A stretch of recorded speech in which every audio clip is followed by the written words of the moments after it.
Mukbang nakamukgang! Mukbang nakamugang, mukbang nakamugang, sama-sama sabay-sabay. Mukbang nakamugang.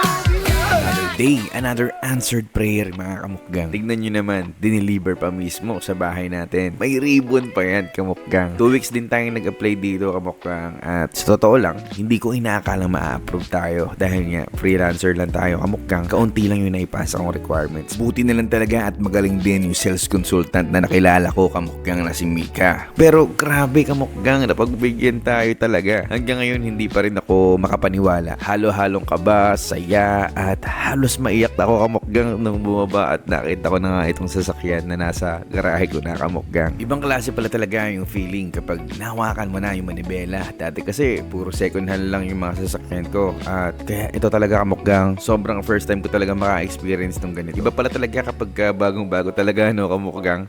Ramdam mo yung premium feels tapos fresh na fresh yung amoy kamukgang. Hindi ko na amoy yan sa sasakyan ko kamukgang. At ang pinakamalupit pa nga rito kamukgang ay electric na nga ito. Kaya saktong-sakto at napapanahon na rin talaga para mag-transition tayo sa EV. Lalo na't gusto natin ng iwas sakit sa ulo, lalo na sa taas ng presyo ng gasolina. Matipid din sa gas, kaya saktong-sakto sa pagtaas ng gasolina ngayon kamukgang. Medyo mataas man yung monthly, pero alam ko kamukgang na worth it na worth it. Grabe, iba yung experience ito kamukgang. Napaka-pogi pala at nakaka-pogi rin talaga kamukgang.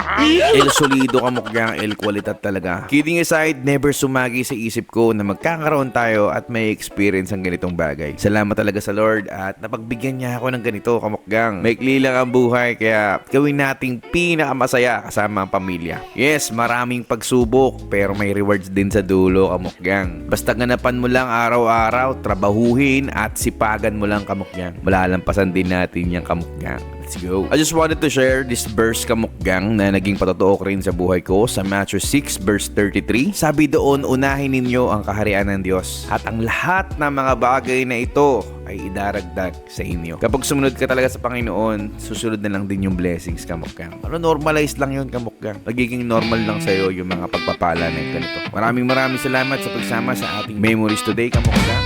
Yun lamang. God bless everyone and galingan natin. Let's go!